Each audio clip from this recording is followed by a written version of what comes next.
Hi everybody, welcome to my YouTube channel. My name is Sandras, and on my channel I'll be talking about the different aspects of life and business. This channel is where you're going to be learning about growth, whether it's personal growth, business growth, relationship growth, all types of growth. We're all about growth and living a more fulfilled, holistic, amazing life. So I'm here with Lelemba, my wife, His and wife. my best friend. Today's conversation is going to be about love and appreciation. Yes. Why that, Sandras? I think this is something that we get asked a lot.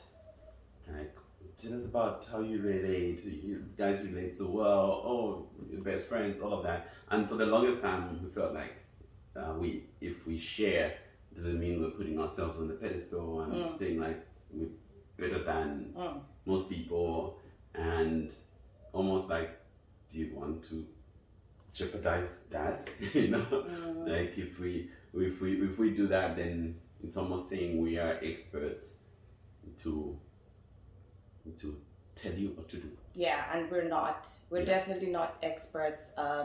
We're learning every day. We're fumbling and we're stitching it together as we're going. So I think that's really important to preempt as we start sharing. So please take that in mind with a pinch of salt, and that a lot of these conversations are pretty unique to individuals, and it's not like a one size fits all. It's not financial advice. No. And we're not. It's not relationship advice. Yes. We're not counselors. It's either. not counselors. It's Yes. not therapy. It's not Nothing. anything. Okay. Just Read the sharing. fine print. Yeah, we're just sharing, and I think the best place to start would be what causes a lot of issues in relationships. So what causes a lot of issues in relationships, Sandras? I think a lot of times what causes a lot of issues in relationships would be people trying to change each other. Like, you're trying to change your wife is trying to change you, you're trying to change your kids are trying to change you, your siblings are trying to change you, you're trying to change your siblings, your parents are trying to change you, you're trying to change them, all of that. I think that's like the real, like one of the biggest causes of issues. So why do you think we try and do that to one another? Like, why do people want to change each other? Sadly, it comes from a point of love. Oh, really? Or think that it's love, but it's conditional love. Got it. It's also feeling that I'm responsible for you. Tell me a little bit more about that.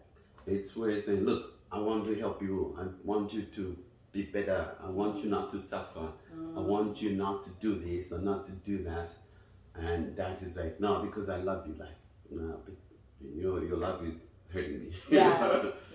And then there's also, sometimes we're worried that our partners would kind of like would embarrass us or say like, no, don't do that.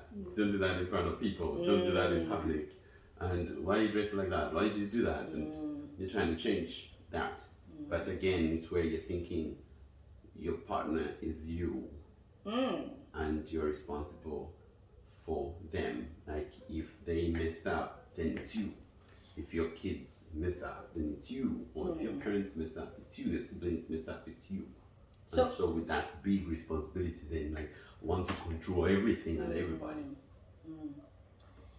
But so part of marriage is the two becoming one, right? And so how do you create that level of separation while still being together? And what you give is a typical example of feeling like you're responsible for the other person and that what they do impacts you as well. How do you maintain a healthy balance of togetherness whilst maintaining some level of respect? I think when we get married, like ideally you want to marry somebody that's kind of like your equal in a lot of things. And if there's a huge difference of power differential, it's like one is on top, the other one is lower, and the one who's on top is always like, no, you should do this, you should do that. And then they also want a little bit of independence. And then the one who's lower is always like saying like, no, but I can't match up, or I can't do this. And they want to hold the other person back. But when you are coming from a point of safety, of love, of knowing that this person is not going away or is not planning to go away. And then knowing that also they are an individual, right? They are an individual, and that they are responsible for their lives as well, and so not exaggerating our importance in terms of I'm in charge. Therefore, if you're giving a speech and you didn't do well, it was me, or vice versa. So to give an example, when we're starting out, it'd be like when you're speaking, I would just like fail to do anything. Eat. There was one time you were speaking, Yes. and then I'm in the audience. I know your script. You've probably been practicing, and it's a big talk. This is a big talk, yeah. Yeah, and then they bring some food, some finger food, and I was holding this. I got this meatball. I put this meatball in my mouth, and He almost died of a meatball, okay? my mouth was dry. He was so nervous on my behalf. He almost Yeah. died of a meatball. Yes, and why is that? Because I'm like, shouldn't make a mistake, and I hope she does it well. But again, thinking that if she did make a mistake, then it's on me. You know what I mean? Like, it's me. And that feeling that no, she's fine and she won't really make a mistake. And if she does make a mistake, it's okay. And that she's capable and she can deliver on this. That came later, but that was liberating to know that she's capable, she's an individual, she does something, it's on her. And it's the same thing for her, that I would be presenting, and a lot of times the way I present is that I would have what I want to talk about, but then I use my maps and I don't have the full script. Then when I'm talking, I feed off the energy of the people, and then I start coming up with jokes that I didn't plan. A lot of times they land. Sometimes they don't. But previously it's like, ooh, she would be nervous, but Yeah. afterwards just knowing like, However it lands, it lands. exactly. He's got it, yeah. Yeah. And I think that trust and mutual respect then works. To say, you are an individual, you're capable, I'm not controlling you. And I'm an individual, I'm capable, you're not controlling me. How do you create that sense of safety, I guess, that you spoke to? How do you create that sense of safety? The sense of safety comes from love and appreciation. So showing that love and appreciation consistently and continuously. So meaning we need to make sure that we have a solid base. And so telling each other, I love you. And telling each other, I appreciate you. Telling each other, thank you. And not just, I love you. Like something we do is, he said, I love you. He just said, why? Yeah. Right? Yeah. There is just, I love you, which is totally fine. But the why, when we ask like, I love you, why? Then it's because then they start saying, because you are beautiful, because you Make me laugh. support me, because you make me laugh, because you always bring me coffee, because Yes. because, you know, and by that then you start filling up, you know, that love and appreciation tank, that it goes below zero, so it's going and it's getting full, meaning the moment that you do point out something, me, it's not a big dent in that Because tank. you get foundation. Yes. Whereas if we're starting from zero, like it's just functional. Hi, or even no hi. Here's your coffee. Here's your tea. And then I said, why are you wearing that? Then starting from zero, then it just goes to minus. So you're taking things out, and even if you say no, but I want to help you, it's like it's just criticism, and then we remember more of those than the appreciation. Yeah. So making it consistent and keeping building on that.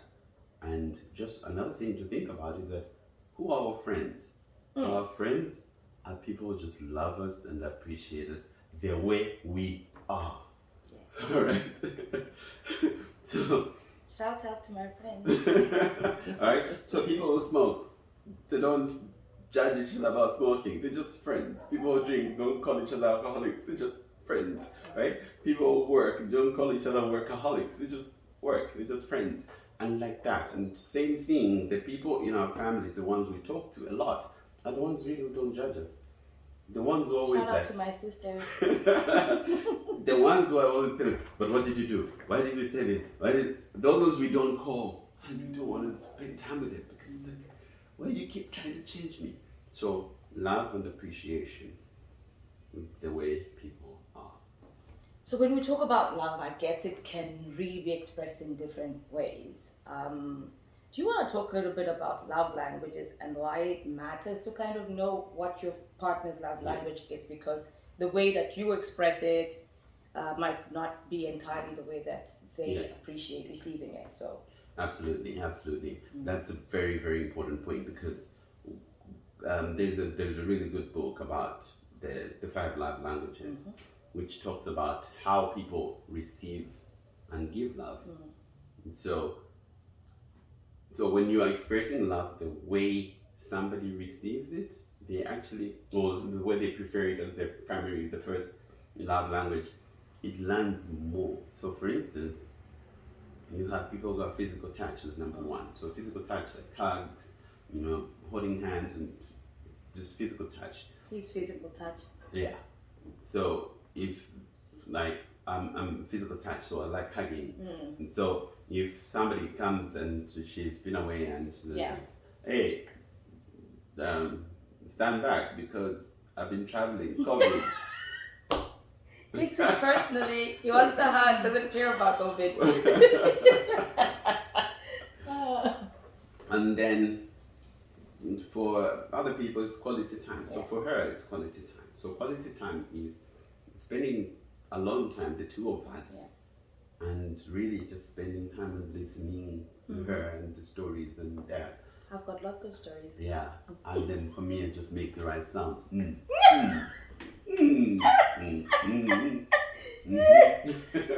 does. I feel loved. And that is important. And then there are people who have words of affirmation. So they need to be told, well done. Oh, this is nice. Thank you very much. You're beautiful. Oh, wow, you're genius. Oh, you're hardworking. That. And so for some people, it's that. And then other people, it's gifts. Yeah. Need to be given gifts. Like, oh, when I went away, this is what I brought for you. Oh, thank you. You're thinking about me. Oh, here's another gift. Like that. And then the 5th one is acts of service. Acts of service. So acts of service is where you do something for someone. Yeah. Like, hey, here's some coffee. Oh, I put that thing for you. Oh, and I did this for you. And so they serve, like acts of service. It's his second one. Yeah. So for instance, if I get hugs, I get some things done for me, then I feel loved. Oh, very easy. Gifts is last on my list. Meaning, like, I find it difficult to give gifts because I'm like, what type of gift would be the right one? Then also I find it hard to receive gifts because gifts need to be functional for me. It's like, did you buy me the right gift that I could use? And then you say, what gift do you want? I want a smartwatch. But then again, is it too much? Then if you just bring me something else, I'm like, thank you. But so when you don't understand that, so in your relationships, you have somebody who's just like, maybe the husband is just about gifts. Like, I bought you that. Here, we went to this, that. I'm buying you things. Here's another car. Here's that. And then the wife is saying, I want quality time. Spend time with me. Afternoon, like, even if I'm watching TV, you just hear. That's important. And then because you're talking different love languages, there'll be issues. Say, oh, you don't love me. Like, no, but I bought you that. Like, no, that's not what I want. Right? And somebody will say, oh, you don't love me. Why? You don't do anything for me. Like, no, but I got other people doing things for you. Yeah. I'm paying more people to work in the house and do stuff. Like, no, I want you to do it. Like, okay. So understanding that makes a big difference. Cool. And so, what about moments of conflict? What matters in those moments of conflict? so that we can wade over it a little bit healthier. Yes. Yeah. Okay. In moments of conflict, those moments really can be tough. Yeah. Right? They're tough because you're feeling hurt for whatever reason, right? Like perception. Okay? Somebody does something, then it goes through your mind, and the mind puts a story in it. And then when it comes out on the other side, depending on what the story was, right? I'll give you an example. Like today, I was at the gym and I'm working out. I had this barbell and I'm doing curls. And then there was another guy who was next to me, but on a bench, and he's doing like dumbbells. So I had my buds on, and he was looking at me, he waited for me, and then afterwards he said, like he signed to me like, would you give me some distance, right? Which is like what I'm perceiving. He did that, which I saw like, oh, okay, I'm too close to him. Then I moved because he was on the bench, he could have moved. And then he did that. So in my mind now, I'm like, I could read that in multiple ways. One was like, he's saying, oh, you're too close, we're gonna hurt each other. Cool. Or, and then he did that, then I could be like, oh, move away or go away or for sec. Oh, and then in that moment, in my mind, like, what is it saying? I'm hearing things. Then I look at him. Then okay, is what like I start putting the story together, right? Like, oh, is man is it a man? Is it a woman? Is it black? Is it white? All of that. Then I start putting the story together, and based on the story, I could have a different reaction. Okay. So this is just an example, like what really happened today. But my story was like, we're gonna hurt each other. But that like, oh, okay, cool. But oh, it's a black man. You couldn't have said. Then again, like, okay, no, white people also don't say. But it was just fun to think about it that way. And then in relationships, the same. When somebody says something, does something, you put a story on it. Can I give an example? Yes. I don't like being picked up from the airport late. And I picked her up late. I don't like it at all, because the story that it often creates for me is that I've been away for a while. I'm expecting you to have missed me so much that you are there waiting for me, and that you have prioritized me in your whole day schedule. And so when somebody is late for picking me up from the airport, it really annoys me. I don't like that. So that's the story I create. Yeah. So in those moments, then conflict happens, right? And how we react, we're very different. One person just starts saying things immediately, like lashing out. Another person would maybe go quiet or sulk, all of that. So like some frameworks to say that you either become a 2-year-old or you become a teenager, right? I'm a 2-year-old. I throw a fit. So explain the difference then. So there's a thing, I don't know where we read that from, that when in moments of stress, and if you're really upset, the way you usually respond is either as your teenage self or your 2-year-old self. And the 2-year-old self type people are the ones that will throw out a fit, the way a terrible 2 would behave. And whilst the ones who behave like teenagers would be a lot more rebellious, they might be the ones that storm away from you and they're upset, stuff like that. So I'm the teenager, I throw a fit. You're the 2-year-old. Oh, I'm a 2-year-old, yes. And for me, I'm a teenager. He's a teenager. He rebels. You know what? You tell me to do what? Oh, that. Yeah. I'm not doing that. Or don't do that. Don't do this. That's what I'm doing. Yeah. Right? So there is that. But then how do you help those moments? How you help those moments, really, that old adage of count up to 10, like breathe, is very powerful. And very difficult. But instead of just saying count up to 10, ask the question to say, what do I really want in this moment? And when you think about what you really want, so it just, first of all, it helps you move from the knee-jerk fear, fight, and freeze responses of like, I'm just gonna box you and kill everybody and burn this whole thing down, right? do, okay, what do I really want? So it's difficult to do. But if you say, what do I really want? Sometimes like, I just want to fight. I want to cause pain and want to hurt the other person. That's what you want, right? And when you're doing that, and a lot of times that's kind of like the default when people are fighting, it's just really like, they just want to hurt you. But when you say, what do I really want in this moment? The answer is, I want to get back to a good space with my wife or my husband. Then he changes it. When you say, what do I really want here? And say, I want us to get back together. Then now I'm thinking about, then I'm careful about what I say, because if I want to fight, I also find like the worst thing to say or do. And as couples, you even know like which instrument works best. Like, okay, this one is going to say that, and this one is going to do that, and this one is going to do that. You even watch that script play out, and then it just follows that, and you end up where you always feared you would get to. So being aware of that one, and then asking, what do I really want out of this? Okay. And then when you say, I want to fix it, you act very differently, and the things you say are very different, and you're more patient. Yeah. And then also, because we know the script, sometimes like, what do I really want here? I want to get back there. But then say, okay, you know what, I'm sorry. I should have woken up earlier. I should have cancelled the other meeting. Yes, I know your flights were delayed. There was all of those things, but I should have checked again, and I should have checked again.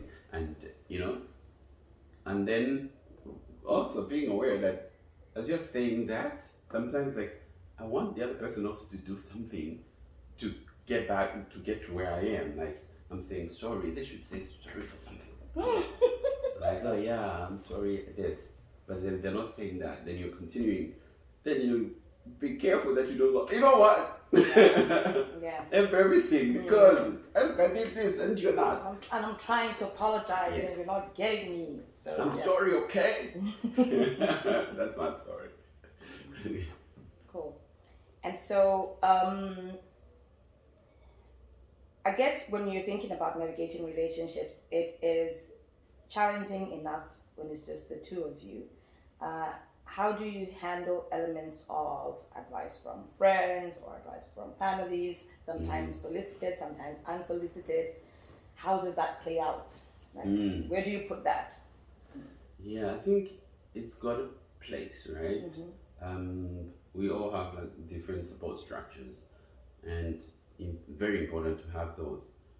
Then to be careful that you talk to people you trust, and then people that actually can give you objective advice, because there's certain people who just always be on your side regardless. What did she do again? Oh, what did he do again? And a lot of times like women tend to talk more with their friends, and they can process a lot of things, and then men a lot of times will just keep it to themselves and just go and drink with a friend, like, how are you? Good. Drink, cheers, and not talk about the real things. But if encouraging men to talk a little bit more, and also to be objective, because again, when people are talking about issues, it's almost like now becomes a competition, like who's got the worst problems. Like, oh no, my husband did this. Oh, yours is better. Mine. You're saying yours came at what time? At 7 p.m. Oh, mine came at midnight. Oh, you're all very lucky. Mine came at 4. No, really? It came at 4. Mine never came home. Then the person was like, actually, I've got no problems. Feels out of place. Yeah. So to be careful with that, and then also to share good stories. But not sharing good stories like bragging. You just really appreciate it. To say, oh, you know what? This is what I did. My wife did this, or my husband did this, and this is cool. And really being trying to be friends with your partner as well. So I think with that one, we get conflicting teachings in our culture. They say, your wife is not your friend, or your husband is not your friend. So as we are growing and evolving, it's important to question some of the teachings and some of the beliefs as well, because I was taught that your wife is not your friend. Okay, yeah. He doesn't listen to his elders. I asked why. I always just got in trouble for always asking why. So I never stopped. Like, I always ask why, and that's how I found that oh, this working, this not working. Let's put these things that are working, put them together, incorporate this and take out that. Yeah. So in closing, Mm-hmm. what are your final thoughts on love and appreciation? In closing, I'd say everybody just wants to be loved and appreciated the way they are. So a lot of times we tell people that I love you, but that but is the condition. And say if you do this, then I love you. That's the condition, and it's very difficult. It's really difficult to take out all conditions. But that's what